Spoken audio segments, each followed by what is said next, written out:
Hey, tonight we're going to journey back in time to ancient America, long before Columbus arrived in 1492. I'm going to take you to a world where survival depended on understanding the land, where people lived alongside nature in ways both challenging and beautiful. You'll experience what it was like to wake up in a world without horses or cattle, where corn and potatoes fed entire civilizations, and where fire was both friend and tool. Hey, if you're enjoying these stories, I'd really appreciate a like or subscribe. I'm curious where you're listening from, so drop a comment with your location and what time it is there. Now, find a cozy spot, take a slow, deep breath, and let your body sink into comfort as we journey back in time together. Congratulations, you've just woken up in ancient America around the year 1150. The air smells different here, cleaner, but filled with wood smoke and the earthy scent of the forest floor. You find yourself near the mighty Mississippi River, where three great waterways merge together. The Missouri, Illinois, and Mississippi rivers. This is one of the most fertile places in all of North America and home to one of the largest Native American settlements on the continent. As your eyes adjust to the early morning light filtering through the trees, you feel the soft animal hide beneath you. It's warm, but not as soft as the mattress you're used to. The slight roughness against your skin reminds you that everything here was once alive. The bed, the clothing, the walls of the shelter around you. You're in Cahokia, the greatest city of the Mississippian culture, a vast urban center with towering earthen mounds and thousands of people. You sit up and stretch, feeling the coolness of the morning air against your face. Your muscles ache slightly from yesterday's work, a pleasant reminder of a body well used. Outside, you hear voices, the crackling of morning fires and the sounds of a community waking up. Children laugh somewhere nearby, and the smell of food being prepared makes your stomach growl. Good news, you've arrived in summer when food is plentiful. Bad news, you'll need to learn how to contribute to the community quickly, or you won't be welcome for long. You step outside your dwelling and are immediately struck by the sight of the great central plaza of Cahokia. Rising before you is a massive earthen structure over 100 feet tall, taller than a 10-story building. They call it Monk's Mound, though that name will come much later. It's the largest earthen structure in the Americas, containing more than 22 million cubic feet of soil that was carried here basket by basket without the help of wheels or beasts of burden. On top sits the chief's house overlooking the entire city. Around you, hundreds of thatched roof houses spread out in a carefully planned grid. You know what? It's actually a lot like a modern suburb in some ways, except instead of lawns, people have garden plots where they grow beans, squash and sunflowers. And instead of concrete, the pathways are packed earth, worn smooth by thousands of bare feet and moccasins. The morning air is thick and humid, clinging to your skin like a warm, damp cloth. You can already tell it's going to be a hot day. You reach up to wipe the sweat from your forehead and realize you're wearing different clothing now. A simple garment made of woven plant fibers, perfect for the summer heat. A woman approaches you, her dark hair hanging in two long braids. She wears a similar garment to yours, but adorned with small shells that make a gentle clicking sound as she walks. Her feet are bare, toughened by years of walking on the earth. She doesn't smile, but her eyes are kind as she gestures for you to follow her. You must be hungry, she says in a language you somehow understand. Come eat, then there is work to do. You follow her to a communal cooking area where several women are tending to clay pots nestled in the coals of a fire. The scent of corn porridge fills the air, mixed with something unfamiliar, a rich, earthy smell that makes your mouth water. Sit, she says, pointing to a woven mat on the ground. She hands you a wooden bowl filled with a thick porridge. It's corn, but not like any corn you've ever tasted before. It's been processed with wood ash, which releases nutrients and gives it a distinctive flavour. Slightly bitter, but hearty and filling. Floating in the porridge are bits of what might be dried berries and nuts. As you eat, you notice something interesting about the bowl in your hands. It's beautifully crafted with intricate patterns etched into the wood. You run your fingers along the designs, geometric shapes that might tell a story you don't yet understand. The craftsmanship is remarkable, especially considering it was made without metal tools. Good? The woman asks, watching you eat. You nod, your mouth full. The food is strange but satisfying, and you realize how hungry you've been. As you finish, she takes the bowl from you and points toward the central plaza. Today, you will learn to work with corn, she says. We must prepare for the winter months. You follow her to a field just outside the main settlement. Here, tall green stalks of corn stretch as far as you can see. Women and older children move through the rows, tending to the plants with wooden tools. Some pull weeds, others check the growing ears of corn. The woman hands you a digging stick, a simple tool made from a hardwood branch, fire-hardened to a point at one end. This is how we plant, she explains, demonstrating how to make a small hole in the soft earth. The three sisters grow together, corn, beans, and squash. The corn grows tall, the beans climb the corn and put good things in the soil, and the squash spreads along the ground to keep weeds away.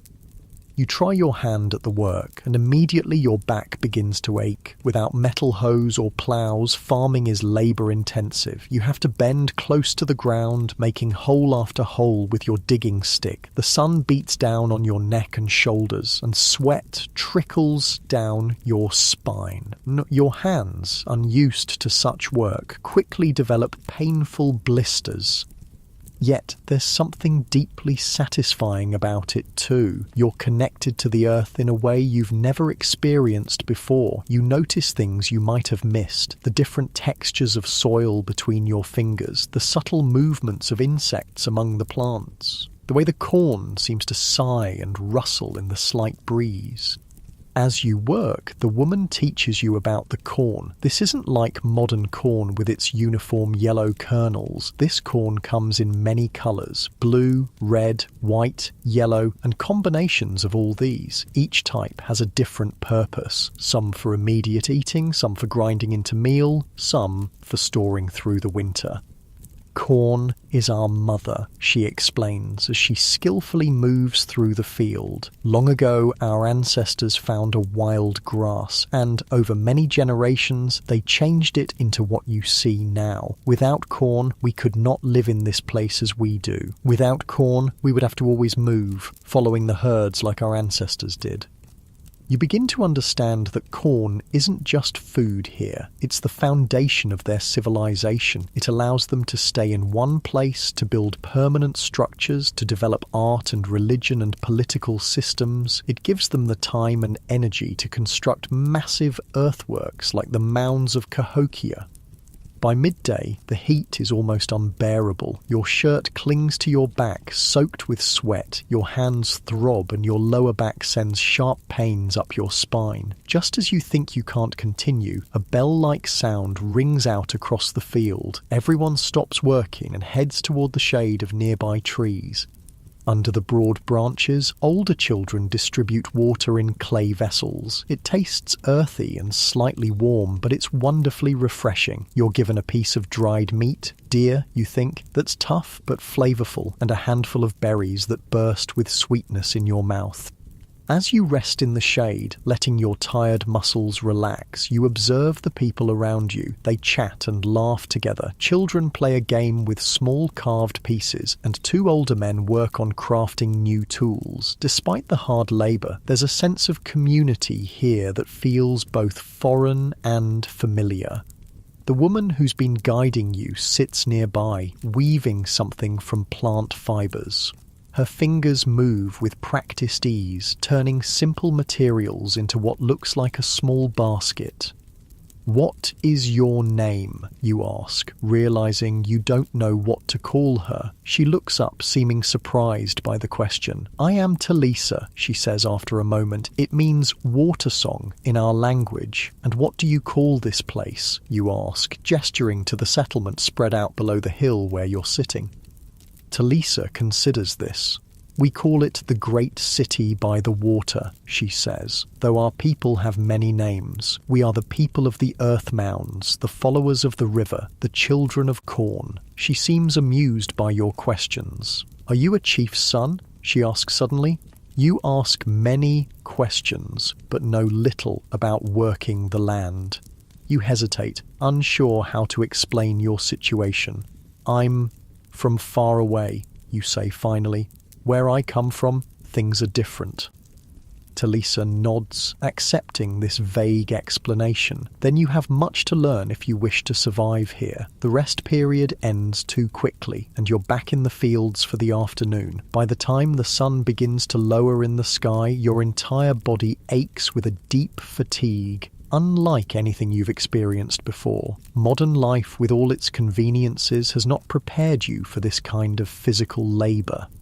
As the workday ends, people gather in the central plaza. Large cooking fires have been built, and the evening meal is being prepared. The savoury smell of stewing meat fills the air, mixed with the smoke from the fires. Children run and play while adults sit in groups, talking and working on various crafts.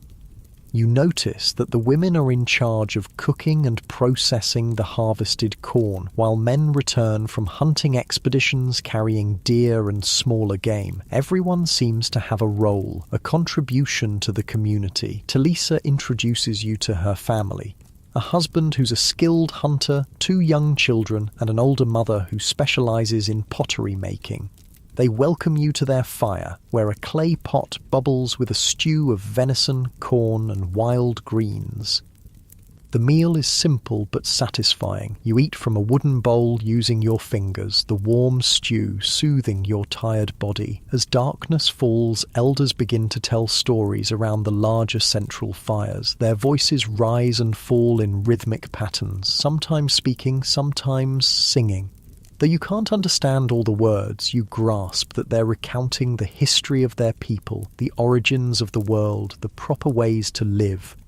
As you listen, your eyelids grow heavy. The physical exhaustion of the day catches up with you, and the gentle voice of the storyteller lulls you towards sleep. Talisa shows you to a sleeping mat in her family's dwelling, a simple but effective shelter made of wooden poles covered with woven mats and earth. Lying there in the darkness, hearing the soft breathing of the family around you and the distant sounds of the settlement settling down for the night, you reflect on what you've learned today. Life here is harder in many ways, physically demanding with none of the comforts you're used to. Yet there's also a directness to it, a clear connection between work and survival, between people and the land they inhabit. Your muscles ache with a satisfying tiredness. Your hands, though blistered, have accomplished real work today. Your stomach is full of food that came directly from the earth around you. There's a simplicity to this existence that has its own kind of comfort. As you drift towards sleep, you wonder what tomorrow will bring in this ancient American world. The stars shine through a small opening in the roof, brighter and more numerous than you've ever seen them before. No electric lights compete with their brilliance here. In the distance, a night bird calls, its voice echoing across the sleeping city. The sound follows you down into your dreams, where corn grows tall as trees and great earthen mounds touch the sky. The last thing you feel before sleep takes you completely is the steady, solid earth beneath you, the same earth that provides the corn, supports the mounds, and cradles this entire civilization in its fertile embrace. You are a part of it now, connected to this ancient place in ways you're only beginning to understand. Sleep comes easily, deep and dreamless, as your body prepares for another day in ancient America, a world both harsh and beautiful, challenging and rewarding, a world where survival depends on community, knowledge, and a deep understanding of the land that provides everything needed for life.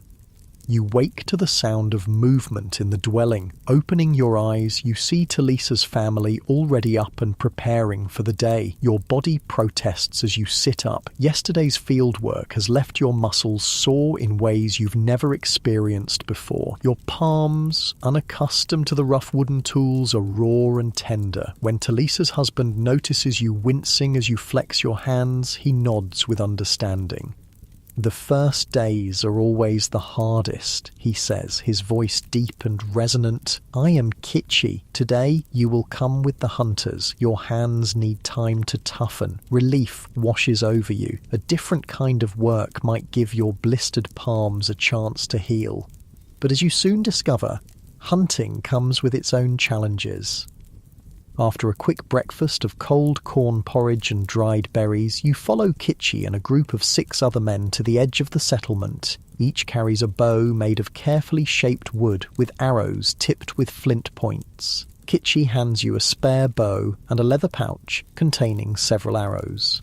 "Have you hunted before?" he asks, studying your face. You hesitate, not wanting to admit your complete inexperience.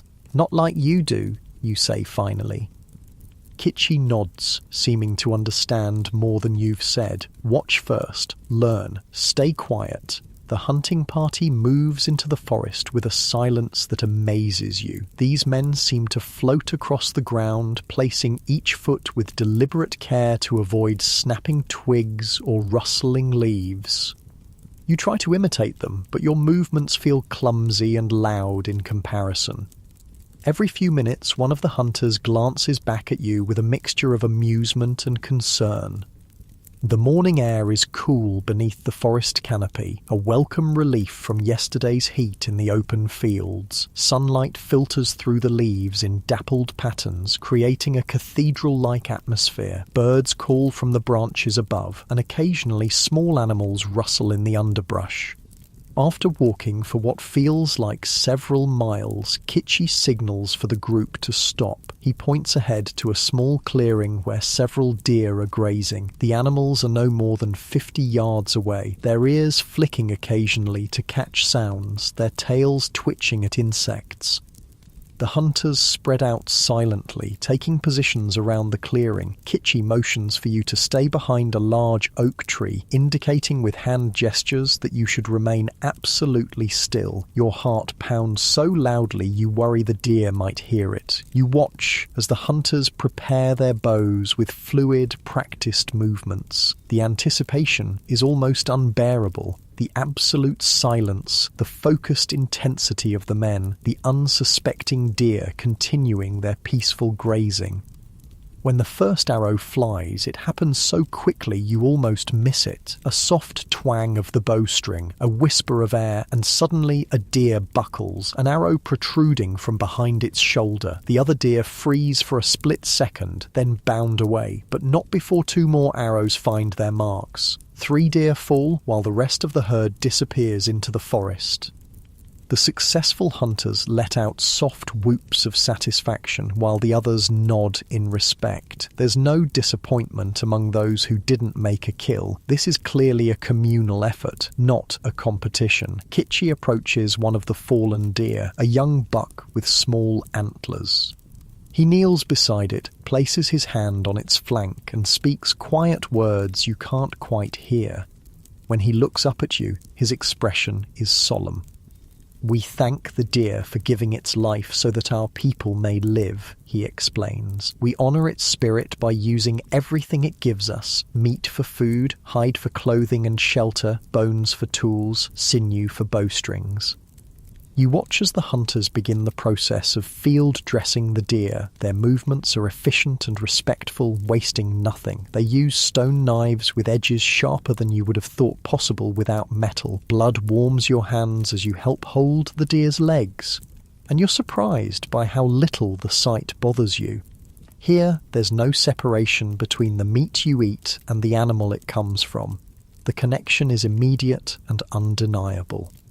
Once the deer are prepared for transport, the men fashion carrying poles from young saplings. The deer are suspended from these poles, making it possible for pairs of hunters to carry them back to the settlement. You're assigned to help carry one of the smaller deer, and the weight of it surprises you. By the time you've walked half a mile, your shoulders burn with the effort. Tomorrow, Kitchi says, noticing your struggle, we will hunt differently. Today, we hunted in the forest. Tomorrow, we hunt on the prairie. Back at the settlement, the successful hunt is greeted with appreciation. Women come to take the deer, already discussing how they'll be prepared and distributed. You notice that nothing is wasted. Even the blood has been carefully collected in containers made from animal bladders. After cleaning up at a small stream that runs near the settlement, you join Kitchi's family for the midday meal. The conversation turns to tomorrow's hunt, which seems to hold special significance. We will burn the prairie tomorrow, Kitchi explains, seeing your curious expression. The old grasses are dry now. Burning them makes way for new growth that will bring the bison closer to our hunting grounds. The bison are more dangerous than deer, adds an older hunter named Nahali who has joined your group. They can kill a man with their horns or trample him beneath their hooves, but one bison provides as much meat as many deer, and their hides make the best winter robes. That night, as you lie on your sleeping mat, you find yourself both anxious and excited about the next day's hunt. The deer hunting was challenging enough. How much more difficult would it be to take down an animal as large and powerful as a bison? And what would it be like to deliberately set fire to the landscape? The concept seems both terrifying and fascinating. Sleep comes more easily tonight, your body adapting to its new rhythms. Your dreams are filled with running deer and flickering flames.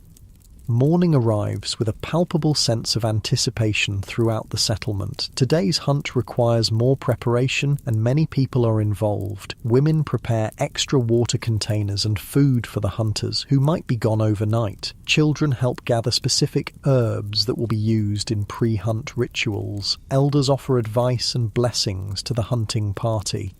You join a larger group this time, 15 men, each carrying not only bows and arrows but also spears with stone points. Some carry small clay pots containing glowing embers, carefully tended to preserve the fire from the community hearth. Before departing, the hunters gather in a circle. An elder steps forward, his face painted with red and black designs. He carries a pipe, elaborately carved and decorated with feathers. After lighting the pipe with an ember from one of the fire pots, he offers it to the 4 directions: east, south, west, north, before passing it around the circle. Each hunter takes a ceremonial puff. When the pipe reaches you, Kitchi whispers instructions. Draw the smoke in lightly, then hold it in your mouth before releasing it. As you do, think of the bison. Thank them for sustaining our people. The smoke has an unfamiliar herbal taste, not unpleasant but strong.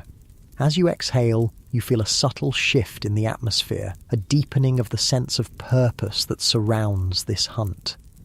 The hunting party sets out, heading west from the settlement toward the prairies that stretch beyond the forested river valleys. The landscape gradually changes as you walk, fewer trees, more open grassland. By midday, you've reached a vast expanse of prairie, tall grasses swaying in the breeze as far as the eye can see. In the distance, dark shapes dot the landscape, bison, hundreds of them, grazing peacefully. The hunting party pauses on a small rise overlooking the prairie. Kitchi and the other leaders confer, studying the wind direction and the position of the bison herd. Finally, they divide the hunters into 3 groups. You stay with Kitchi's group, which will approach from downwind. We will set the fire here, Kitchi explains, gesturing to the area behind you. The wind will carry it away from us, toward the bison. As they move away from the fire, they will come toward our hunters waiting in those ravines. He points to barely visible depressions in the landscape where the other hunting groups are positioning themselves. The strategy becomes clear. They're using fire to direct the bison's movement, creating a controlled situation in an otherwise dangerous hunt. Several hunters begin the process of starting the fire. Using dried grass and small twigs as kindling, they transfer the embers from their fire pots to create small flames. They work methodically, starting fires at intervals along a line perpendicular to the wind direction. At first, the fires seem small and harmless, but they grow with astonishing speed, joining together into a wall of flame that races across the dry prairie grass. The heat reaches you even from a safe distance, and the crackling roar fills your ears. Dark smoke billows upward, casting an eerie shadow over the landscape. The effect on the bison is immediate. The distant shapes begin to move, first slowly, then with increasing speed, away from the advancing fire. As predicted, they head toward the ravines where hunters wait. "Now we run," says Kitchi, and the hunting party sprints forward, parallel to the fire line but at a safe distance. Running across the uneven prairie is challenging, especially while carrying weapons. Tall grass whips against your legs, hidden dips in the ground threaten to twist your ankles, and the smoke makes it difficult to see clearly. Your lungs burn with the effort, and sweat pours down your face despite the cool spring air. When you reach the area near the ravines, you can hear the thundering of bison hooves, a sound so powerful it seems to vibrate through the earth beneath your feet. The massive animals appear suddenly, emerging from a veil of smoke. Their size is shocking up close, much larger than you imagined, with massive humped shoulders and horns that curve dangerously outward.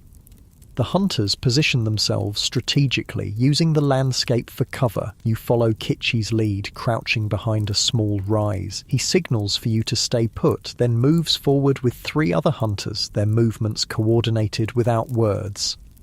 What happens next unfolds with both terrible and awesome efficiency. As the bison funnel into the area between the ravines, hunters rise from their hiding places on both sides. Arrows fly, striking the animals in vulnerable areas behind the shoulders or in the neck. Some hunters rush forward with spears, aiming for the vital organs with precise thrusts.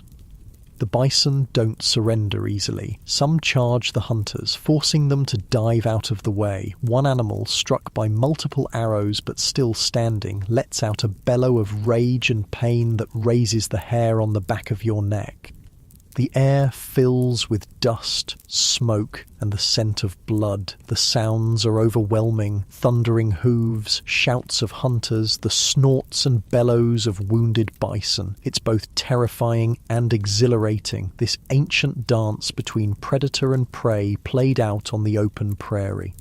When it's over, 8 bison lie dead, and the rest of the herd has disappeared over the horizon. 2 hunters have minor injuries, one gored in the leg, another with a shoulder dislocated from a fall, but considering the danger involved, it seems miraculous that no one is seriously hurt.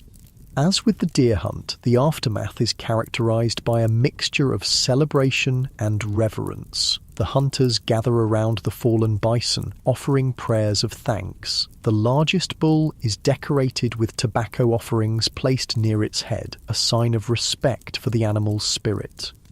Then the real work begins. Butchering even 1 bison is an enormous task. 8 represents an extraordinary bounty that will require the entire community's effort. Some of the meat will be cooked immediately for a celebration feast, but most must be preserved through drying to create pemmican, a concentrated mixture of dried meat, fat, and berries that will help sustain the community through leaner times. Runners are sent back to the settlement to bring more people to help with processing the bison. While waiting for them to arrive, the hunters begin the initial butchering. You're assigned to help collect the blood in containers made from bison stomachs. Nothing will be wasted. As you work, Kitchi explains the significance of what you've just participated in. The prairie fire does more than help us hunt, he says. It renews the land. After the fire, new grass will grow, tender and sweet. This brings more bison, more deer, more life to our hunting grounds.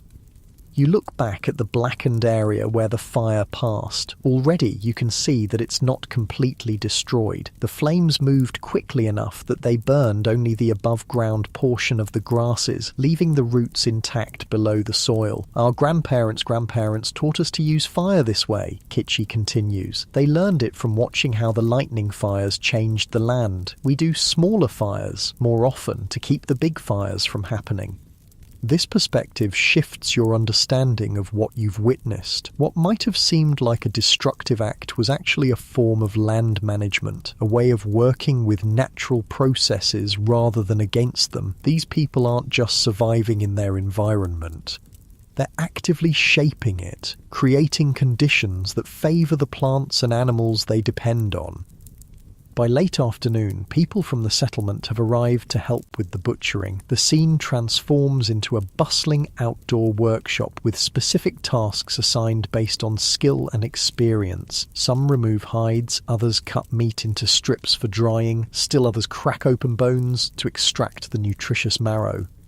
Children collect specific plants from the nearby areas, herbs that will be used in the preservation process or in treating the hides. Elders supervise, ensuring that traditional practices are followed correctly. The atmosphere is industrious but also social, with conversation and even occasional laughter flowing between workers.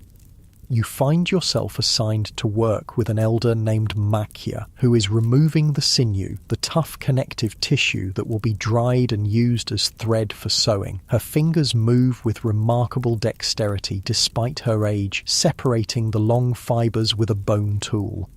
These are the bison's final gifts, she tells you, holding up a bundle of sinew. With these fibers, we will sew clothing from their hides, string bows with their tendons, and create the bags that will hold the meat they provide. Nothing is wasted, nothing is forgotten. As you help her collect and clean the sinew, Makia shares stories about great hunts from the past, times when the bison were so numerous they blackened the prairie from horizon to horizon. She also speaks of lean years when the herds moved away and the people had to rely on stored food to survive. The bison and the people are connected, she explains. When we burn the prairie at the right times, in the right ways, the new grass brings the bison close to our hunting grounds. When we take only what we need and use everything we take, the bison continue to offer themselves to us. By evening, much of the initial processing has been completed. Some of the hunters will stay overnight to protect the meat from wolves and other predators, while others return to the settlement with the first loads of meat and hides. You join the group heading back, your arms aching from the day's labour, your clothing stained with blood and grease. The return journey feels much longer than the outward one, fatigue weighing down each step, but there's also a sense of satisfaction of having participated in something essential and meaningful. You've helped secure food that will feed many people for many days. You've witnessed a form of environmental management that's sophisticated in its understanding of ecological relationships, despite its apparent simplicity. Back at the settlement, those who remained behind have prepared for the returning hunters. Cooking fires burn brightly in the gathering dusk, and the smell of fresh cornbread fills the air. Children run to greet the returning party, eager to hear about the hunt and see what has been brought back. That night, a celebration begins. Fresh bison meat, liver, heart, and choice cuts is cooked over open fires. Everyone in the community receives a portion, even those too old or young to have participated in the hunt or processing. There's a tangible sense of community, of shared purpose and shared bounty. As you eat the tender meat, savouring its rich, wild flavour, you find yourself reflecting on the differences between this world and the one you came from. Here, there is no separation between people and their food sources, no anonymity in the process of sustaining life. Every bite comes with knowledge of the animal that provided it, the fire that shaped the landscape where it grazed, the collective effort that transformed it from living creature to nourishing meal. After eating, people gather around the central fires. Drums appear, made from wood frames with stretched hides, likely from previous hunts. The rhythmic beating begins slowly, then picks up pace. Singers raise their voices in songs that seem to tell the story of the hunt, though you can't understand the words. Some of the hunters rise to dance, reenacting moments from the day, the setting of the fire, the running bison, the successful kills. Their movements are both literal and symbolic, communicating not just what happened, but the meaning behind it. You watch, mesmerized by the firelight on the dancers' faces, the shadows they cast against the earth mounds that rise behind them. This is more than entertainment. It's a way of recording history, of teaching, of reinforcing cultural values. As the night deepens and your exhaustion becomes overwhelming, you make your way back to Talisa and Kitchi's dwelling. Their children are already asleep, curled together on their sleeping mats. Talisa is still at the celebration, but Kitchi has returned and sits quietly in the doorway, gazing up at the stars. "You did well today," he says as you settle onto your sleeping mat. "Tomorrow you will help with the hides."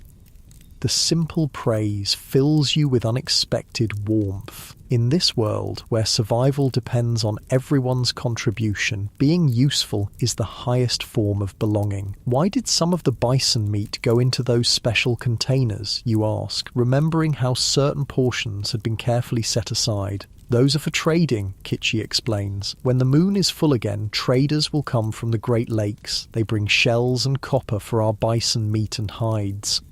This information surprises you. Somehow you hadn't considered that these people would engage in long-distance trade. It's another reminder not to underestimate the complexity of their society. "Rest now," Kitchi says, noticing your drooping eyelids. "The hides wait for no one."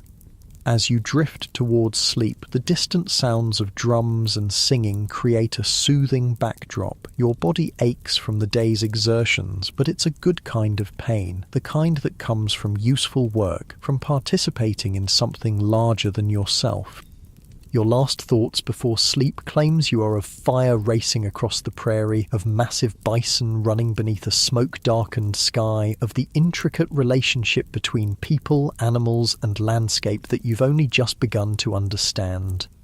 In this ancient America, survival isn't simply about taking what you need from the environment. It's about actively managing the land, about understanding the complex web of relationships that sustain all life, about giving as well as receiving. Tomorrow will bring new lessons, new challenges, but for now, you rest, your dreams filled with prairie fire and thundering hooves. Morning comes with the sounds of birds and quiet conversation. Your body has adapted somewhat to the physical demands of this life. The soreness is still there, but less intense, more familiar. You rise to find Talisa already preparing a morning meal of corn cakes cooked on hot stones. These are different from yesterday's food, thinner, crispier, and flavoured with what might be wild berries.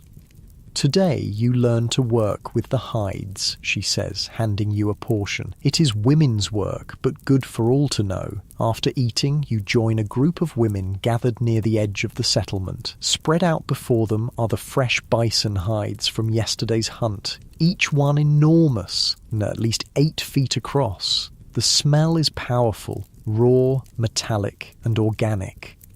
An older woman named Wachiwi directs the work. Her hands are gnarled like tree roots, her skin deeply lined from decades under the sun, but her movements are sure and efficient. "First, we clean," she explains, demonstrating how to use a bone tool to scrape away bits of flesh and fat still clinging to the underside of the hide. Every bit of meat goes to the cooking pots, nothing wasted.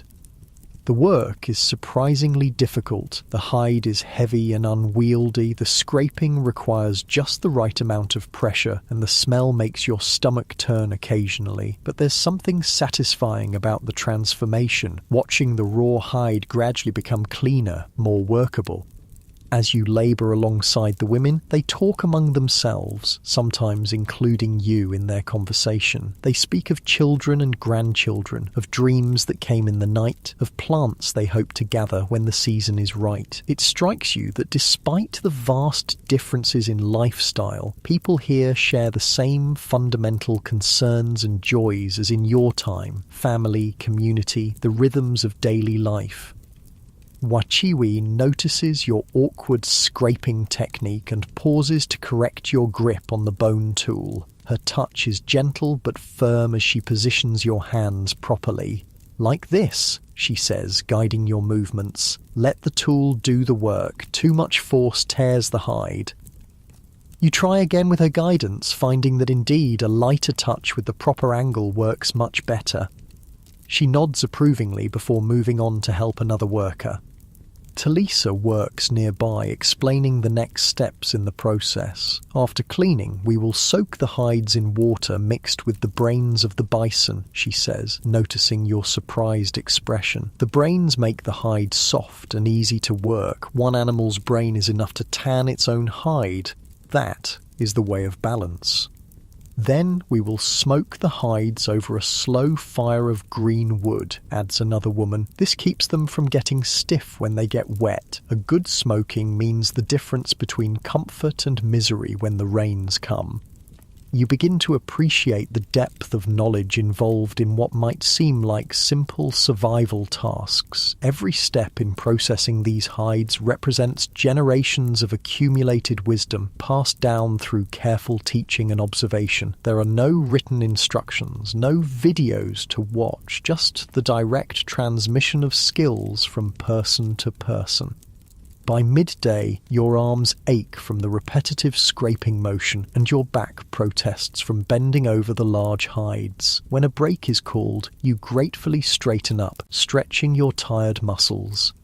A young girl approaches with a water container made from a hollowed gourd. The water is cool and refreshing, though it carries a slight earthy taste that reminds you it hasn't been treated with modern purification methods. You've been drinking this water for days now, without ill effects. Perhaps your body is adapting to this world in more ways than you realized. As you rest, Wachiwi sits beside you, her eyes studying your face with curiosity. "You work differently," she observes. "Your hands know soil and plants, but not hides and meat. Where did you learn before coming here?" The question catches you off guard. How do you explain your background to someone from this time and place? You decide on a version of the truth. "I come from far away," you say. "My people live differently. We don't hunt bison or grow corn the way you do." Wachiwi nods thoughtfully. "All people must eat, must clothe themselves," she says. "Different lands teach different ways." She seems satisfied with this explanation, accepting your difference without suspicion. The work continues through the afternoon. The cleaned hides are moved to large wooden containers where they'll soak in the brain solution overnight. Tomorrow they'll be rinsed in the river, stretched on frames, and smoked to complete the tanning process. As the day winds down, Kitchi appears with news. "The elders have called a council meeting tonight," he tells you. "You should come. There is talk of travelling to the western forests before the trading season begins." That evening, after another meal of bison meat and corn, people gather in a large circular structure near the central mound. Unlike the family dwellings, this building has open sides with a roof supported by thick wooden posts. In the centre, a fire burns in a clay-lined pit, its smoke rising through an opening in the roof. Elders sit in a semicircle on the far side of the fire, their faces solemn in the flickering light. Other community members arrange themselves around the remaining space, with those of higher status closer to the elders. You find a place near Kitchi and Talisa, somewhat toward the back but still able to see and hear clearly. The council begins with the smoking of a ceremonial pipe, similar to what you witnessed before the hunt. Then an elder rises to speak, his voice carrying clearly despite his age. "The time approaches for our journey to the western forests," he announces. "The moon of new leaves is upon us, and we must gather wood for our tools and buildings before the trading season." He gestures to another elder, who stands and continues the discussion. "This year we must go farther than before. The close forests have given much to us, but they need time to regrow. We will travel 5 days west to the tall pines beyond the small river." This news generates murmurs among the gathered people. A 5-day journey is significant, requiring substantial preparation and presenting various challenges. Different voices rise, asking questions or offering suggestions about who should go, what supplies are needed, how many canoes to take. You listen, fascinated by this window into their decision-making process. It's not simply the elders dictating what will happen. There's genuine discussion, with people of various ages and roles contributing their knowledge. You notice that women's voices are heard with the same respect as men's, particularly when discussing practical matters of food supplies or medicine that might be needed. Eventually, a consensus emerges. A party of 30 people will make the journey, enough to harvest and transport the needed wood, but not so many that the settlement's other work will suffer. They will depart in 3 days after sufficient food has been prepared for the journey. As the meeting concludes, Kitchi turns to you. "You will come with us," he says. It's not quite a question, but not quite a command either. It is good to see different lands, to understand how all things connect. The next 2 days are filled with preparations. Women prepare pemmican, a concentrated mixture of dried bison meat, fat and berries that will provide sustenance during the journey. Men inspect and repair canoes made from hollowed logs, sealing cracks with pine resin. Children help gather specific plants that will be needed for medicine or repairs along the way. You're assigned to help an elder named Ahanu, who is crafting new paddles for the canoes. Under his patient guidance, you learn to use stone adzes and scrapers to shape the wood, transforming straight saplings into functional tools. The wood tells you what it wants to become, Ahanu explains, showing you how to work with the grain rather than against it. Listen with your hands. At first, this sounds like mystical talk, but as you work, you begin to understand. Different pieces of wood have different qualities. Some are harder, some more flexible, some prone to splitting if cut the wrong way. By paying close attention to these characteristics, you can either work in harmony with the wood's nature or fight against it. The morning of departure arrives clear and cool, with mist rising from the river as the travelling party gathers at the shore. 6 canoes wait, loaded with supplies. You're assigned to Kitchi's canoe, along with Ahanu and 2 younger men named Tokala and Hinto. Farewells are exchanged. Not emotional partings, but practical wishes for good hunting and safe returns. Talisa hands Kitchi a small pouch of what appears to be medicine, their fingers touching briefly in a moment of quiet intimacy. Then you're on the water, kneeling in the middle of the canoe as the others paddle. The vessel moves with surprising speed and stability, responding to subtle shifts in the paddler's rhythm. The sensation is both exhilarating and peaceful. The gentle rocking motion, the sound of water lapping against the wood, the changing shoreline sliding past. The first day's journey follows the main river westward. The landscape is mostly familiar, similar forests and occasional clearings to what surrounds the settlement. You pass several smaller villages where people wave or call out greetings from the shore. That night, camp is made on a sandy bank. No permanent shelters are built, just simple lean-tos of branches and hides to provide minimal protection. Food is shared from the communal supplies, and stories are told around the fire. You listen, picking up words and phrases in their language, gradually understanding more of their conversation. The second day brings a change in the river. It narrows and quickens, requiring more skillful navigation. Several times the canoes must be carried around rapids or fallen trees that block the way. These portages are exhausting. The canoes are heavy, the terrain often difficult, and the insects relentless in their attention to your sweat-soaked skin. By the third day, you've left the main river, turning onto a smaller tributary that flows from the northwest. The water here is clearer, colder, and the landscape begins to change. The familiar deciduous forests give way to more conifers, pine, spruce, and fir trees growing tall and straight. These are what we seek, Ahanu tells you, pointing to particularly tall, straight pines. For building, for tools, for canoes. The forests near our home have many trees, but not these special ones.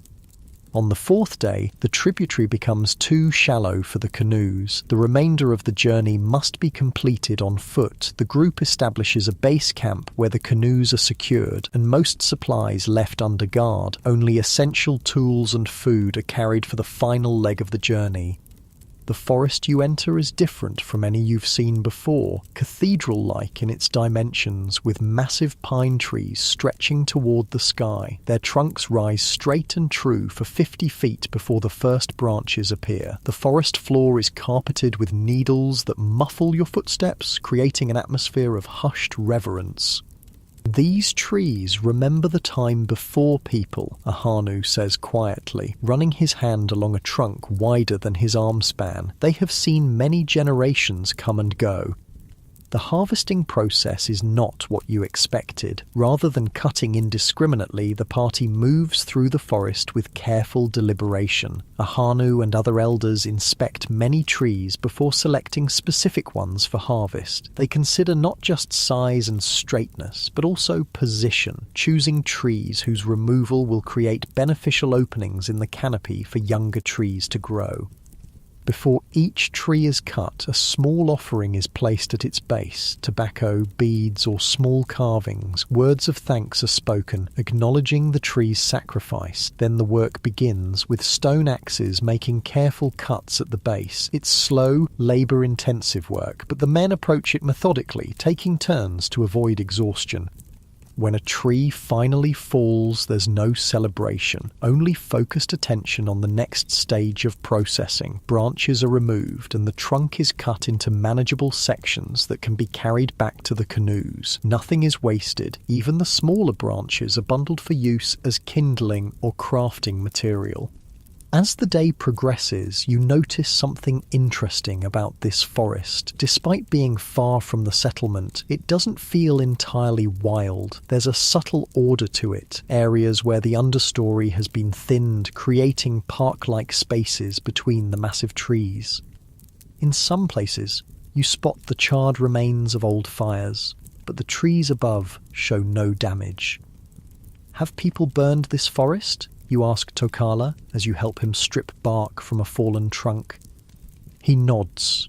Every few seasons, when the forest floor grows too thick, small fires clear the dead wood and brush but don't harm the big trees. This prevents the big fires that destroy everything. Like the prairie fires, you realize aloud. Yes, Tokala agrees. Fire is a tool, like an axe or a bow. Used wrongly, it destroys. Used wisely, it helps the land stay healthy. This perspective on fire management continues to fascinate you. These people aren't simply taking from the environment, they're actively working to maintain it, using their understanding of natural processes to create sustainable conditions. By evening, enough trees have been harvested for the group's needs. Some men begin the process of shaping the raw logs into rough canoe forms that will be easier to transport. Others prepare the camp for night, building small fires and setting up shelters. After eating, you find yourself sitting with Ahanu near one of the fires. The old man seems contemplative, staring into the flames with a distant expression. "These forests are changing," he says eventually. "When I was a boy, we didn't need to travel so far to find good trees. The spirits of the trees speak to me in my dreams sometimes. They worry." "What do they worry about?" you ask. Ahanu sighs. "That people forget the balance, that we take more than we give back." He looks at you directly. "I have heard stories from traders who travel far. They speak of a people in the western mountains who cut down all their trees and could not live in their valley anymore. The soil washed away, the water dried up, and they had to leave their homes." You recognize this as a reference to the Anasazi, whose civilization in Chaco Canyon collapsed partly due to environmental factors, including deforestation. "How do your people avoid that fate?" you ask. "We listen," Ahanu says simply, to the land, to the animals, to the memories of our ancestors. When the bison move, we follow. When the forest needs rest, we go elsewhere. We take only what we need, and we give back with fire, with planting, with respect. He picks up a handful of pine needles, letting them filter through his fingers. All things are connected. The trees clean the air we breathe. They hold the soil that grows our corn. Their roots guide the water that fills our rivers. If we harm one part, all parts suffer. This ecological understanding, expressed without scientific terminology but deeply insightful nonetheless, makes you wonder about your own society's relationship with the environment. These people, often labelled primitive in modern historical accounts, possess a sophisticated understanding of environmental systems that developed through generations of close observation and cultural knowledge. The night deepens around you, stars appearing in breathtaking profusion through gaps in the forest canopy. The fires burn low and people begin to seek their sleeping places. You find a spot beneath a towering pine, the ground softened by generations of fallen needles. As you drift towards sleep, the forest speaks in its own language, the soft sighing of wind through high branches, the occasional call of a night bird, the distant hooting of an owl. These sounds have remained essentially unchanged for thousands of years, connecting you to all who have slept in these woods before. Morning brings a light mist that clings to the forest floor, giving the trees an ethereal quality as they disappear into whiteness above. The camp stirs to life gradually, people moving with the quiet efficiency that comes from long practice. After a quick meal, the work of transporting the harvested wood begins. It's physically demanding. Each log must be carried through uneven forest terrain back to the waiting canoes. Everyone participates, working in teams to manage the heavier pieces. By midday, you reach the base camp where the canoes wait. The logs are carefully loaded, balancing the weight to maintain stability on the return journey. Some of the smaller, straighter pieces are set aside for making new spears and arrows. These will be distributed among the hunters when you return to the settlement. The return journey flows more swiftly, travelling with the current rather than against it. At night, camped along the river, there's a sense of accomplishment among the group. Songs are sung, stories shared more freely than during the outward journey. One evening, a young man named Keme brings out a small flute made from a hollow bird bone. The melody he plays is hauntingly beautiful, simple yet profound, rising and falling like the river itself. Others join in, some singing, some tapping rhythms on improvised drums made from stretched hide over wooden frames. In these moments, you glimpse another dimension of their culture beyond mere survival. Despite the constant work required to sustain life, they've created space for beauty, for art, for the expression of deeper emotions and connections. On the final day of the journey, as the familiar shoreline of the settlement comes into view, you find yourself reflecting on all you've learned. These people, living nearly 1,000 years before Columbus would arrive on distant shores, have created a way of life that's both simpler and more complex than you initially realized. Their technology may be limited to stone, wood, bone and hide, but their understanding of ecological relationships and sustainable resource management reflects a sophistication born of generations living in close relationship with their environment. The canoes glide toward the landing place, where people have gathered to welcome the returning party. You see Talisa among them, her children clinging to her skirts as she searches the approaching canoes for sight of Kitchi. As you step ashore, the familiar sights and sounds of the settlement wash over you. The smoke from cooking fires, the laughter of children, the rhythmic pounding of corn being processed. After the journey through the forest, it feels almost like coming home. In the days that follow, you watch as the harvested wood is transformed into new canoes, tool handles, support beams for buildings, and countless other necessary items. Nothing is wasted. Even the smallest scraps find purpose as kindling, gaming pieces, or children's toys. One evening, as you help Kitchi shape a new paddle from a piece of the pine you helped harvest, he pauses and looks at you thoughtfully. "You learn quickly," he says. "You see with open eyes. This is good." The simple praise warms you, a reminder that in this world your value comes not from possessions or status, but from your contribution to the community's well-being. There is a clarity to this existence that cuts through the complexities and contradictions of modern life. As you finish the paddle, running your fingers over the smooth surface you've helped create, you realize that you've gained more than just survival skills during your time here. You've glimpsed a different way of being human, one that might hold lessons for the uncertain future that awaits your own world. The completed paddle gleams in the firelight, a tangible symbol of connection between past and present, between humans and forest, between individual effort and community need. In its grain, you can read the story of the tall pine that once reached toward the sky, now transformed by human hands into a tool that will dance with river currents for years to come.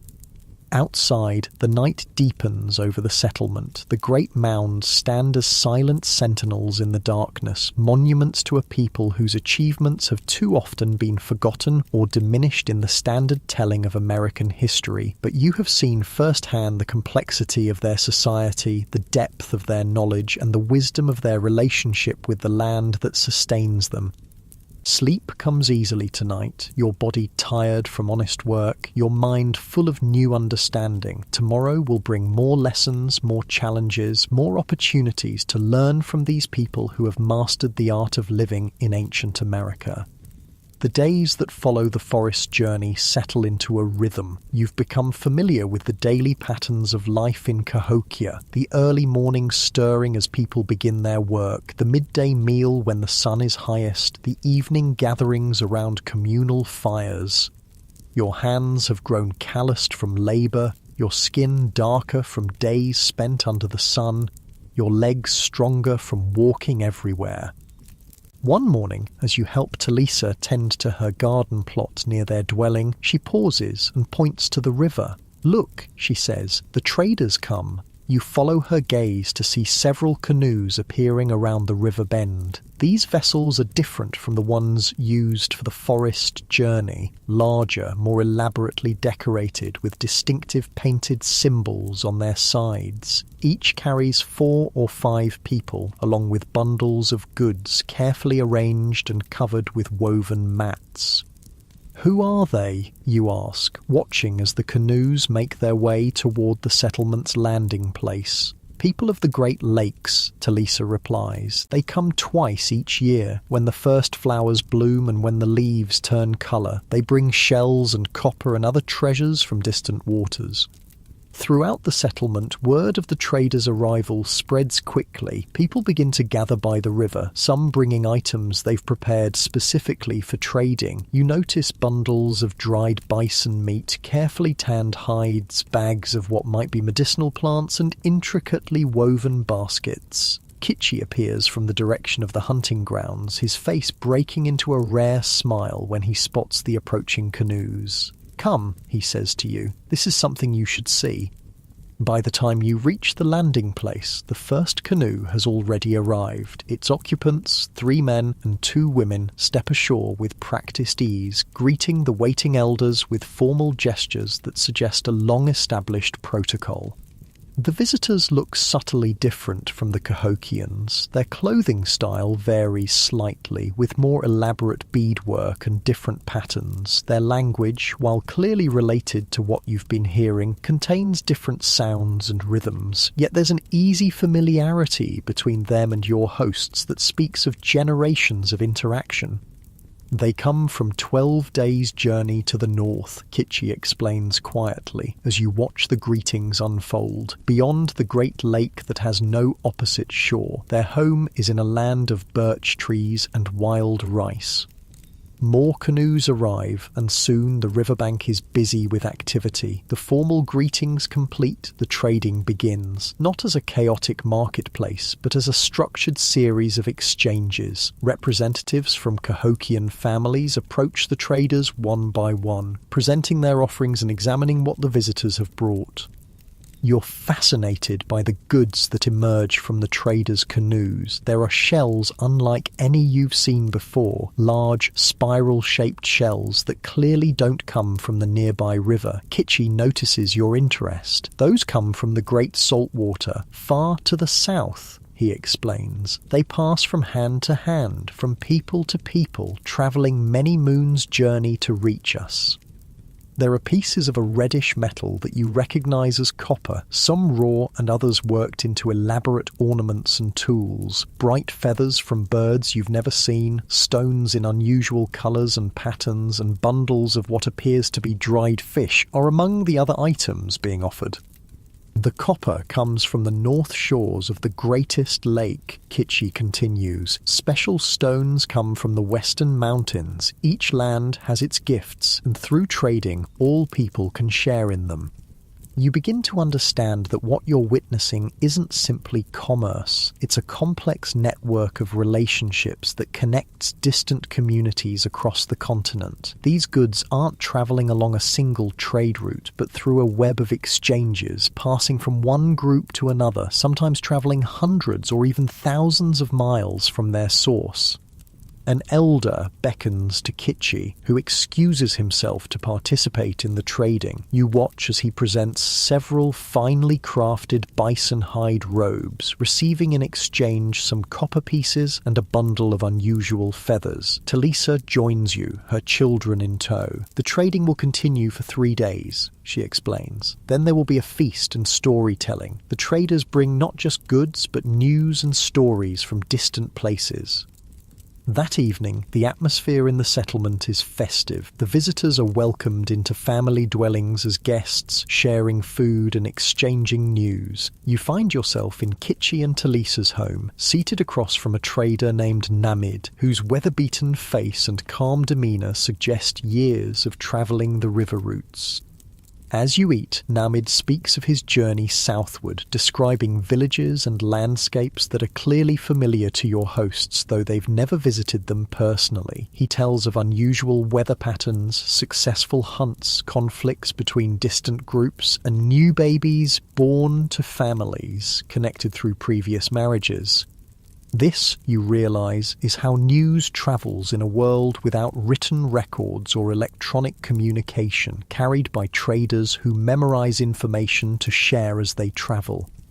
Later, as the children drift off to sleep, the conversation turns to more serious matters. Namid mentions that one of the northern villages has experienced a poor harvest, with disease affecting their corn crops. This leads to a discussion of how to adjust trading patterns to ensure the affected community receives the food they need.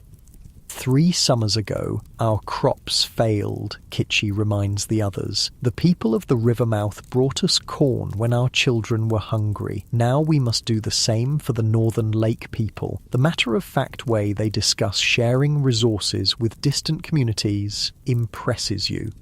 There seems to be an understanding that mutual aid isn't charity, but a form of insurance. Helping others in need creates relationships that will provide support when your own community faces challenges.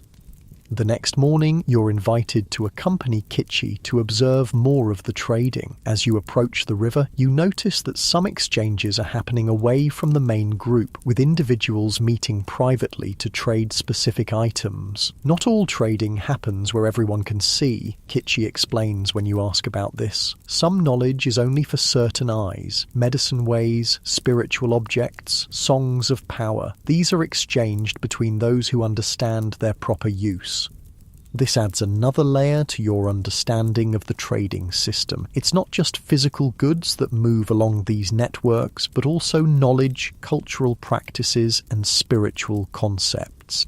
Throughout the day, you observe the careful negotiations that characterize the trading process. There is no common currency, no coins or paper money, yet people seem to agree on the relative value of different items. A particularly fine bison robe might be worth several pieces of worked copper. A bundle of specialized medicinal herbs from the southern swamps might exchange for a quantity of flint from specific quarries. How do they know what things are worth? You ask Ahanu, who has joined you in watching the proceedings. The elder considers your question thoughtfully. Value comes from many things, he says. How far something has travelled, how difficult it was to make or find, how rare it is, how necessary for life. He gestures toward a trader displaying a string of unusual blue beads.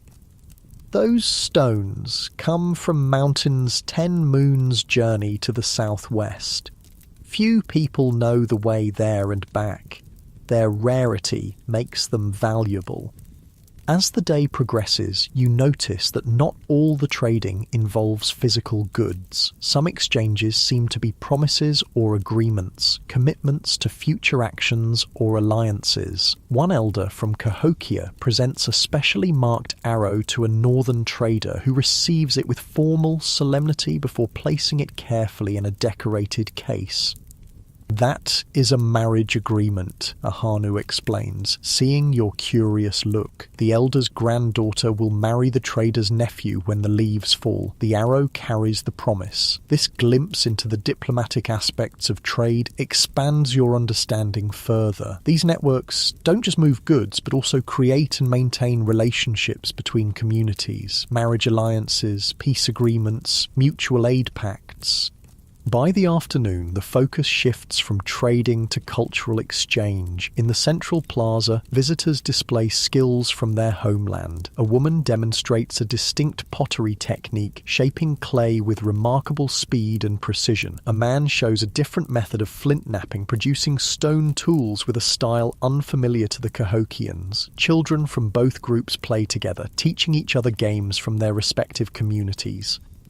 Talisa finds you watching a northern woman weaving a pattern you haven't seen before. Every time the traders come, we learn new things, she says. New patterns, new stories, new songs. This is how knowledge travels. You realize that what you're witnessing is a form of cultural cross-pollination.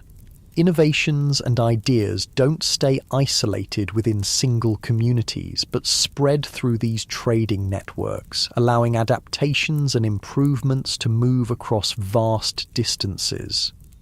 The second day of trading brings new activities. Some of the Cahokian men take the northern visitors hunting, while others lead them to the top of the great central mound to perform ceremonies that aren't meant for your eyes. You spend the day helping Talisa and other women prepare for the feast that will mark the traders' final evening in the settlement.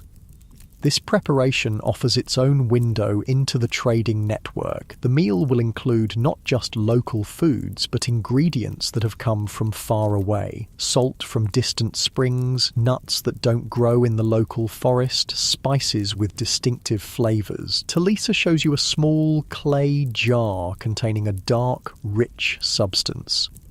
Chocolate, she says, letting you smell the intense aroma. It comes from far to the south, where the weather is always warm. Only the most important people taste it, and only on special occasions. You recognize this as cacao, which originated in Mesoamerica. The fact that it has made its way to this Mississippi River settlement demonstrates just how extensive these trade networks are, connecting cultures across what will later be defined as different countries. That evening, the feast unfolds with elaborate ceremony. Food is shared according to strict protocols, with elders and important visitors served first. Musicians play flutes made of bone and drums of stretched hide, their rhythms setting a ceremonial pace to the proceedings. After eating, the formal storytelling begins. Designated speakers from both communities take turns sharing tales, some clearly ancient myths passed down through generations, others more recent accounts of noteworthy events or people. The stories are performed as much as told, with dramatic gestures, changes in voice, and sometimes multiple people playing different roles. One northern trader shares a story about a journey to the western mountains, describing landscapes so different from the river valley that they seem almost fantastical. Towering peaks covered in snow even in summer, valleys where water emerges hot from the ground, forests of trees so massive that 10 men holding hands cannot encircle their trunks. You realise he's describing the Rocky Mountains, and features like geysers and giant sequoias places thousands of miles from where you sit. Though he's clearly never been there himself, the details have the slightly exaggerated quality of information passed through multiple tellings. The core geography is recognisable. These oral traditions preserve and transmit knowledge of distant lands with remarkable accuracy. A Cahokian elder follows with a story of the settlement's founding, speaking of ancestors who followed a vision to this confluence of mighty rivers. The tale weaves together practical considerations: fertile soil, abundant fish, accessible transportation routes, with spiritual elements about signs from the spirit world and guidance from animal helpers. As the night deepens and the stories continue, you find yourself mesmerised by this ancient form of entertainment and education. Without books, films, or digital media, these communities have developed oral traditions of extraordinary richness and complexity. The stories contain practical knowledge, moral lessons, historical records, and spiritual teachings, all wrapped in narratives designed to be memorable and engaging. The final day of the trader's visit has a different character. The serious business concluded, there's time for celebration and games. Young men from both groups engage in friendly competitions, foot races, wrestling matches, tests of accuracy with bow and arrow. Women compare their skills in weaving, pottery, and identifying medicinal plants. You join in where you can, still clumsy compared to those who've grown up with these activities, but welcomed nonetheless. During an archery contest, a northern trader named Bodaway notices your struggling attempts and offers guidance. The bow is not just a tool, he explains, adjusting your grip and stance. It is an extension of yourself. Breathe with it. Feel its strength become yours. Under his patient instruction, your accuracy improves noticeably. When you finally hit near the centre of the target, a bundle of grass attached to a tree trunk, Bodaway nods with approval. You learn quickly for someone not raised with the bow, he observes. Where did you say your people dwell? The question reminds you of your unusual situation. Far away, you answer vaguely, in a place very different from this. Bodaway studies your face for a moment, then smiles slightly. All people are connected, no matter how distant their homes, he says. That is what trading teaches us. By late afternoon, the visitors begin preparing for their departure. The canoes are loaded with the goods they've received in trade: bison robes, dried meat, specialized stone tools, woven baskets, and medicinal plants that grow only in this region. In return, they've left copper, shells, unusual stones, feathers, and other items from distant places. The farewell ceremonies are as formalised as the welcome was. Gifts are exchanged between leaders, promises made for future visits, messages entrusted for delivery to other communities along the trader's route home. You watch as Kitchi presents a specially crafted pipe to one of the Northern Elders, a gift that clearly carries significant meaning based on how reverently it's received. As the canoes push off from shore, the visitors raise their paddles in salute. The Cahokians respond with a song that rises and falls like the river itself, a melody that speaks of parting and future reunion. You stand with Talisa and her family, watching until the canoes disappear around the river bend, heading north toward distant homelands. They will return when the leaves change colour, Talisa says, placing a hand on your shoulder, and they will bring new stories, new treasures. That evening, as the community settles back into its normal rhythms, you find yourself sitting with Kitchi and Ahanu near a small fire outside their dwelling. The trading days have given you a new perspective on this ancient world, not as isolated communities struggling for survival, but as parts of a vast interconnected network spanning the continent. The trading connects all people, Ahanu says, seeming to read your thoughts. From the great salt water in the east to the shining mountains in the west, from the northern ice to the southern jungles, no community stands alone. Have you travelled to these distant places? You ask, curious about how far these people might range from their home settlement. Kitchi shakes his head. I have gone 5 days' journey in each direction, but no further. The world is too vast for one person to see all of it, but through trading we know of places our feet will never touch, people our eyes will never see. Ahanu adds another piece of wood to the fire, watching as the flames leap higher. My grandfather's grandfather once travelled to the great salt water in the south, he says. He brought back shells and strange fruits and stories of people who build on islands of mud in the water. His journey took one full cycle of seasons, and many thought he had died before he returned.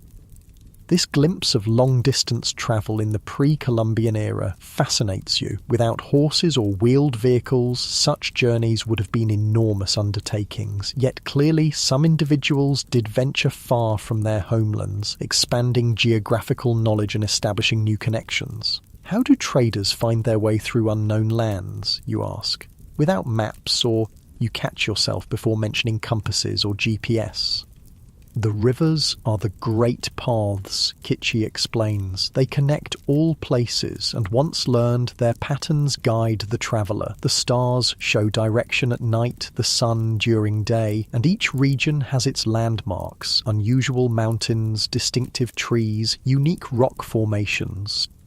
And there are markers, Ahanu adds, signs left by travellers who came before, arrangements of stones, carvings on trees, paths worn into the earth. Those who travel regularly between certain places maintain these markers for those who follow.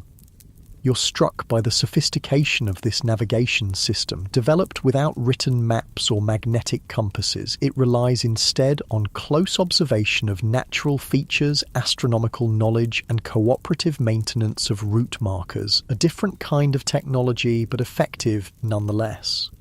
As darkness settles more deeply around you, the conversation turns to what the traders brought besides physical goods. Ahanu mentions new songs that will be added to ceremonial occasions. Kitchi speaks of news about changing hunting patterns far to the north, information that might influence when and where the Cahokians direct their own hunting efforts in the coming season. The most valuable things that move along the trading paths cannot be held in the hand, Ahanu says thoughtfully. Knowledge, stories, warnings, blessings, these travel with the traders and change the lives of those who receive them. You think about how ideas and innovations must have spread across the continent through these networks. New agricultural techniques, tool-making methods, architectural designs, social practices. Without formal educational institutions or written texts, this person-to-person transmission of knowledge was the primary mechanism for cultural development and adaptation. As the fire burns low and the night grows cool, you find yourself reflecting on how this ancient trading system compares to the global networks of your own time. Despite the vast technological differences, you can see fundamental similarities. The way economic exchange creates social connections, how goods and ideas travel together, the importance of trust and reputation in maintaining relationships across distances. Tomorrow, Kitchi says, as you prepare to seek your sleeping mat, we will sort what was gained in the trading. Some items will go to the temple, some to the chief's house, others to families based on their needs and contributions. This glimpse into the distribution system adds another layer to your understanding. The trading isn't just external between communities, but also internal, with mechanisms for allocating resources within the settlement according to some combination of status, need, and merit. Sleep comes easily after the excitement of the past 3 days. Your dreams are filled with canoes travelling endless rivers, carrying shells and copper and stories between distant shores. In these dreams, you see the entire continent as it was in 1150, not divided by political boundaries or carved into private property, but connected by waterways that serve as highways for the movement of goods, people, and ideas. You see great settlements along these waterways, some like Cahokia with its impressive earthen mounds, others with different architectural styles reflecting local materials and cultural preferences. Between them flow the rivers of trade, pulsing with movement like blood vessels in a living organism, keeping the whole system vital and responsive to changing conditions. When you wake the next morning, these dream images linger, giving you a new appreciation for the sophisticated world you've been experiencing. This isn't a primitive society barely surviving, as popular imagination often portrays ancient Native American life. It's a complex civilization with extensive trade networks, specialized production, social stratification, monumental architecture, and rich cultural traditions, all developed without metal tools, wheeled vehicles, or draft animals. As you join Talisa and her family for the morning meal, you notice new items in their dwelling: a small piece of copper shaped into a decorative pin, unusual feathers added to a ceremonial object hanging on the wall, a string of blue stone beads that Talisa is weaving into her daughter's hair. "From the trading," she explains, seeing your interest. "Kitchi traded well for our family." Outside, the settlement is returning to its normal activities. People work in the garden plots, process materials for crafts, prepare food, and tend to children. But there's a subtle difference now. New items incorporated into daily life, new stories being shared, new knowledge being integrated into the community's collective wisdom. You realise that what you've witnessed is not just an economic event, but a cultural renewal, a periodic infusion of fresh ideas and materials that helps keep the society vital and adaptive. Through the trading networks, each community maintains connections to the broader world, preventing isolation and stagnation. As you move through the day, helping with various tasks and continuing to learn the ways of this ancient place, you carry with you this expanded understanding of pre-Columbian America, not as scattered groups surviving in isolation, but as an interconnected web of communities, engaged in constant exchange and communication across a vast and varied landscape. The rivers continue their timeless flow past the settlement, carrying occasional canoes up and down stream, local hunters, fishers, messengers between nearby villages. You watch them now with different eyes, seeing each waterway as part of the complex transportation network that binds together the ancient American world. That night, as you lie on your sleeping mat listening to the sounds of the settling community, you reflect on how much your perspective has changed since you first arrived here. The ancient America you're experiencing is far more sophisticated, connected, and dynamic than you ever imagined. A world with its own technologies, economies, and social systems perfectly adapted to the environment and resources available. Sleep approaches, bringing with it dreams of distant mountains, great lakes, and wide prairies, all connected by the flowing rivers of trade that carry goods, ideas, and stories across the vast tapestry of ancient America. Tomorrow will bring new lessons, new understandings, but for now, you rest, cradled in the knowledge of a world both simpler and more complex than the one you left behind. The waning moon has completed nearly a full cycle since your arrival in ancient America. You've worked in the cornfields, hunted on the prairie, travelled to distant forests, and witnessed the trading networks that connect far-flung communities. Your hands, once soft, now carry calluses earned through labour. Your eyes, once accustomed to electric lights and digital screens, have adjusted to reading the subtle signs of nature and the nuanced expressions of people whose language you're still learning. But there is one aspect of life in Cahokia that remains somewhat mysterious to you, the spiritual practices and ceremonies that seem to weave through everything, yet remain partially hidden from your full understanding.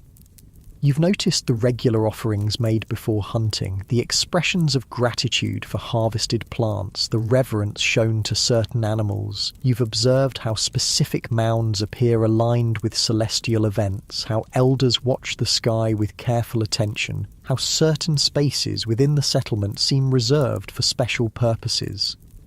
Your opportunity to learn more comes unexpectedly one evening when Kitchi returns from a meeting with the elders. His expression is both solemn and excited as he speaks to Talisa in low tones. She listens intently, nodding occasionally, then turns to look at you. The green corn ceremony begins tomorrow with the new moon, she tells you. Kitchi says you should participate. It is time you understand this part of our life. That night, sleep comes fitfully as you wonder what this ceremony might entail. You've gathered that it marks the first harvest of young corn, but the secretive way people speak of it suggests deeper significance. Morning arrives with a different rhythm to the settlement. Regular work patterns are suspended as people focus on preparation for the ceremony. Some clean their dwellings thoroughly, others prepare special garments, still others gather specific plants from the surrounding areas. Talisa presents you with clothing she has prepared, a simple garment made of finely tanned deerskin, decorated with subtle patterns in earth-toned pigments. For the ceremony, she explains, your everyday clothes must be left behind with the old season. As you change into the ceremonial garment, you notice others doing the same throughout the settlement. There's a growing sense of anticipation in the air, a feeling of transition and renewal. Mid-morning, a sound cuts through the usual noises of the settlement, a deep, resonant drumbeat coming from the direction of the great central mound. The effect on the community is immediate. People pause in their preparations, faces turning toward the sound. Some begin making their way toward the central plaza, while others finish critical tasks before joining the gathering. It is time, Kitchi says, appearing at the dwelling entrance. He too wears special clothing, more elaborate than yours, with feathers and shell beads incorporated into the design. Around his neck hangs a pendant made from the copper brought by northern traders.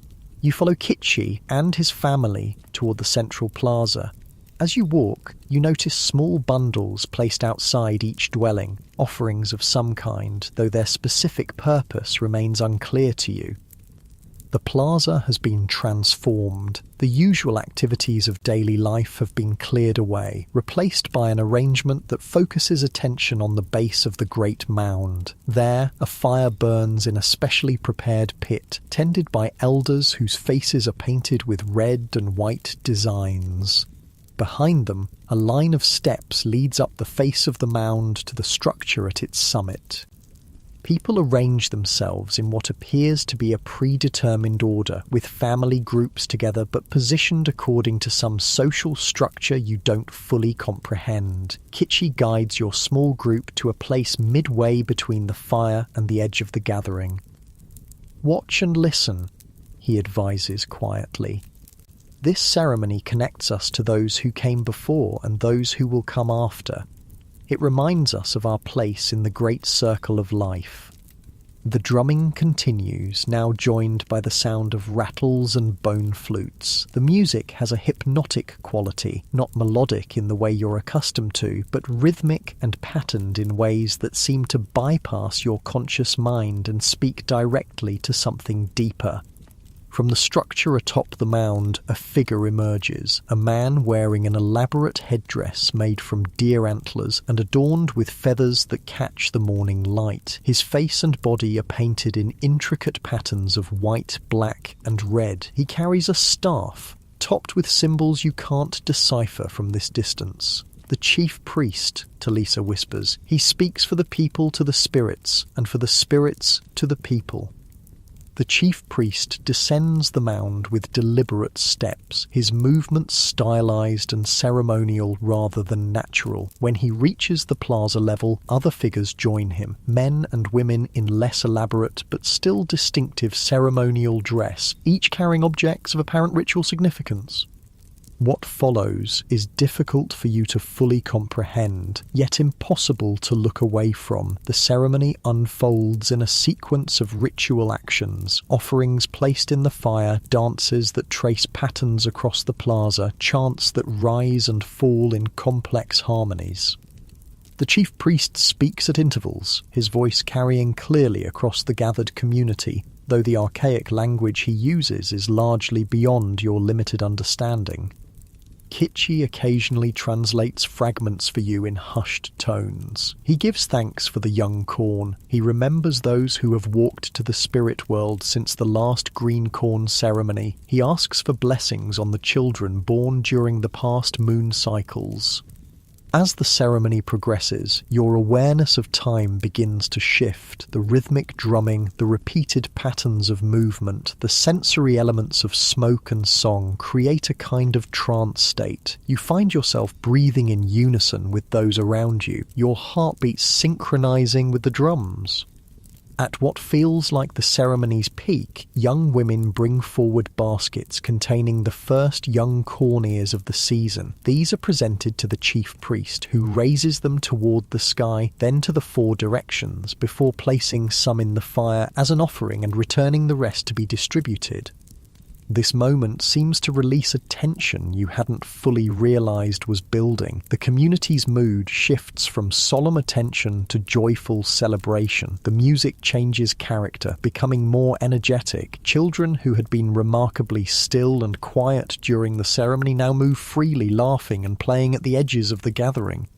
Small portions of roasted young corn are distributed, first to elders and leaders, then throughout the community. When you receive your portion, just a few kernels on a piece of pottery, you follow the example of those around you, eating it slowly and thoughtfully. The taste is unlike any corn you've had before, sweeter, more intense, with a complexity of flavour that surprises you. This is corn as it existed before centuries of selective breeding for commercial agriculture, closer to its ancient origins. The first taste of the new harvest reconnects us to the earth that nourishes us, Ahanu explains, seeing your reaction. We must remember that we do not own the corn. We and the corn live together, each helping the other continue. As the formal portions of the ceremony conclude, the gathering transitions into a community celebration. Food is shared, not just the ceremonial corn, but other dishes prepared specially for the occasion. People who had maintained careful dignity during the ritual now laugh and converse freely. Children organize themselves into games that seem to have their own ceremonial patterns, passed down through generations. You find yourself sitting with Ahanu near one of the smaller mounds that surrounds the plaza. The elder seems thoughtful, watching the celebration with eyes that have seen many such gatherings. You have questions, he says, not looking at you, but somehow aware of your mental state. Ask them now, while the barriers between worlds are thinner. The invitation surprises you, but you don't hesitate. The mounds, you begin, gesturing to the enormous earthwork rising before you. How do you build them, and why in these particular places and shapes? Ahanu nods, as if approving the question. The mounds speak to both the earth and the sky, he says. Their places are chosen where the energies of the land are strong, where waters meet, where the earth itself seems to rise naturally. Their shapes and arrangements reflect the patterns we see in the stars. He points to the great central mound and the smaller ones surrounding the plaza. When the sun rises at the beginning of planting season, it appears directly over that smaller mound when viewed from the chief's house on the great mound. When the sun sets at harvest time, it disappears behind that mound there. He indicates another earthwork on the western side of the settlement. So they're like a calendar, you ask, beginning to understand. They mark time, yes, but they do more. They connect the patterns of the sky with the patterns of the earth. They remind us that what happens above also happens below. They focus the energies that allow our crops to grow, our children to thrive, our community to remain in balance. This explanation reveals a sophisticated understanding of astronomical alignments similar to those found in ancient structures around the world, from Stonehenge to the pyramids of Egypt and Mesoamerica. These people aren't simply piling earth to create impressive monuments. They're constructing carefully engineered structures that serve as astronomical observation tools and physical manifestations of their cosmological beliefs. How do you know where to place them to align with the sun and stars, you ask, curious about their methods without modern surveying equipment? Ahanu smiles slightly. We watch, season after season, year after year. Our grandfathers watched and their grandfathers before them. The sky tells its stories to those patient enough to listen. He explains how certain elders are dedicated sky watchers, tracking the movements of the sun, moon, planets and stars throughout the year. They use simple tools, sticks placed vertically to cast shadows, stones arranged to mark where celestial bodies rise and set, natural landmarks that frame significant astronomical events.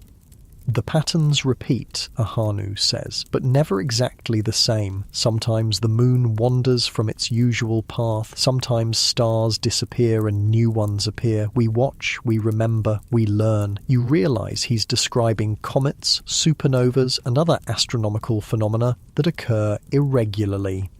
Without light pollution or telescopes, these ancient sky watchers would have had a clearer view of the night sky than most modern people ever experience. And the knowledge is passed down through, you prompt. Stories, songs, ceremonies, Ahanu replies. Special patterns woven into baskets and painted on pottery, arrangements of posts and stones that mark important alignments. The most sacred knowledge is entrusted to those chosen for the path of sky watching, taught through years of apprenticeship. As you talk, the celebration continues around you. You notice that despite the festive atmosphere, certain protocols remain in place. Elders are served first, specific individuals lead particular activities, and there appears to be an underlying order to what might seem like spontaneous enjoyment. The ceremony today, you say, returning to your original curiosity, it's about more than just giving thanks for corn, isn't it? Ahanu nods, his expression becoming more serious. The green corn ceremony is a time of renewal. Old quarrels are forgiven, mistakes acknowledged and set aside. It marks the beginning of a new cycle, a fresh start for the community. He explains that the ceremony includes elements you weren't able to observe: private rituals of purification, confession of wrongdoings, reaffirmation of social bonds and responsibilities. The public celebration is just one part of a complex process that serves to maintain both spiritual and social harmony. Without such renewal, communities sicken, Ahanu says. Disagreements fester, resentments grow, people forget their connections to each other and to the world that sustains them. The ceremony reminds us of what matters beyond our daily concerns. This perspective helps you understand why the ceremony feels so significant. It's not just a religious observance or a harvest festival, but a multifaceted event that serves psychological, social, and ecological functions all at once. As afternoon transitions to evening, the celebration continues with storytelling, music, and dance. Different from the formal ceremonial performances of the morning, these are more participatory, with community members taking turns sharing tales or leading songs. You notice that many of these stories involve explanations of natural phenomena, why certain plants grow where they do, how particular animals got their distinctive features, what causes weather patterns to change. Embedded within entertaining narratives are practical information about the environment, moral lessons about proper behavior, and reinforcement of cultural values. Our stories are not just for pleasure, Kichi explains when he joins you later. They teach us how to live in right relationship with the world around us. They remind us of the consequences when that relationship is broken. He points to a storyteller currently holding the community's attention with a tale about a hunter who took more than he needed and faced supernatural punishment as a result. That story teaches respect for the animals that give their lives so we may eat. It reminds us that greed brings suffering, while restraint brings balance. As darkness falls, the central fire is built higher, casting flickering light across the plaza and the surrounding mounds. The night is clear, revealing a spectacular canopy of stars overhead. Without modern light pollution, the sky is ablaze with more stars than you've ever seen, the Milky Way, a brilliant river of light stretching from horizon to horizon. Several elders, including Ahanu, gather a small group of older children and begin pointing out specific stars and constellations. You edge closer, listening as they share the names and stories associated with these celestial landmarks. Their constellations are different from the ones you know, reflecting their own cultural perspectives rather than the Greek and Roman mythology that shaped Western astronomy. Where you might see Orion the hunter, they see a pattern representing an ancestral hero. The Pleiades star cluster, which modern astronomers identify as a group of hot blue stars, is to them a family of sisters with their own complex narrative. Yet despite these cultural differences, you're struck by the accuracy of their observations. They've noted the regular movements of the planets, the shifting positions of stars through the seasons, the cyclical patterns of the moon's phases. Without telescopes or written records, they've built a sophisticated understanding of celestial mechanics through generations of careful observation. The sky above and the earth below mirror each other, Ahanu tells his young listeners, his voice carrying to where you stand. What happens in one affects the other. By understanding the patterns of the stars, we better understand our own place in the great circle of creation. Later, as the celebration begins to wind down and families drift back to their dwellings, you find yourself once again sitting with Kitchi and Talisa near the dying embers of a small fire. The children have already fallen asleep, worn out by the day's excitement. "Did you understand the ceremony?" Talisa asks, her expression curious in the fading firelight. "Parts of it," you admit, "but I think there were layers of meaning I couldn't grasp." Kitchi nods, unsurprised. "Some understandings come only with time and belonging," he says. "Each green corn ceremony teaches you something new, even if you have seen 80 summers." This comment triggers a question that's been forming in your mind throughout the day. How do your people think about time, you ask? Is it a straight line moving forward or something else? The question seems to please them, as if you finally asked something that matters deeply. They exchange a glance before Kitchi answers. "Time is a circle," he says, drawing a ring in the dirt beside the fire. Not a perfect circle that simply repeats, but a spiral that returns to similar places while always moving. He traces a spiral outward from the initial circle. Each season comes again, but never exactly as before. Each generation learns from the past, but faces new challenges. The circles of sun and moon guide our days and nights, our months and years, but the greater circles of stars show longer patterns that our individual lives may not complete. This cyclical perspective on time contrasts with the linear view that dominates modern thinking. You wonder how it shapes their approach to life, perhaps encouraging a longer-term vision, a deeper sense of connection to both ancestors and descendants, a recognition of patterns that modern society might miss in its constant push for progress and novelty. "Tomorrow, life returns to its usual rhythms," Talisa says, reading the tiredness in your face, "but we carry the renewal of the ceremony with us in our work. Sleep comes easily that night, your mind full of images from the day, the ceremonial fire, the chief priest's painted face, the distribution of sacred corn, the elders pointing out stars to attentive children. These fragments weave together in your dreams with everything else you've experienced in this ancient American world." You dream of corn growing tall under the summer sun, of bison moving across fire-renewed prairies, of canoes carrying goods along river highways, of forests managed with careful burning, of mounds aligned with solstices and equinoxes. In your dream, these elements aren't separate activities, but parts of an integrated whole, a way of life that connects people to each other and to the natural world that sustains them. When you wake the next morning, something feels different. The physical sensations are the same. The firmness of the sleeping mat beneath you, the cool morning air, the distant sounds of the settlement coming to life. But your perception has shifted somehow. You've been viewing this ancient world through modern eyes, noting what these people lack compared to your time. No metal tools, no wheels, no writing system, no domesticated animals beyond dogs. But now you see more clearly what they possess: a deep understanding of their environment, sophisticated networks of trade and communication, complex social structures, rich cultural traditions, and a spirituality that integrates daily life with larger patterns of existence.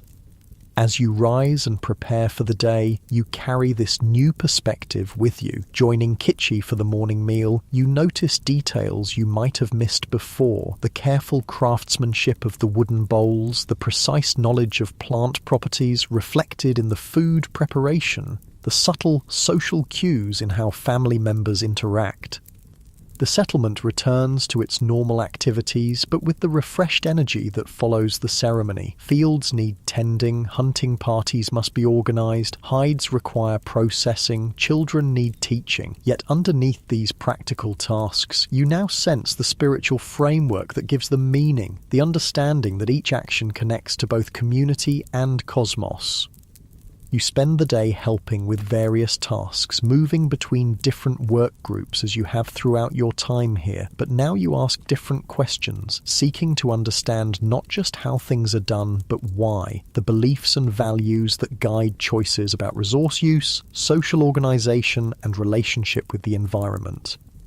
By evening, as you help prepare the communal meal, you find yourself reflecting on what modern society might learn from these ancient Americans. Not a romanticized view that ignores the hardships and limitations of their lives, but an honest assessment of the wisdom embedded in their relationship with the world around them.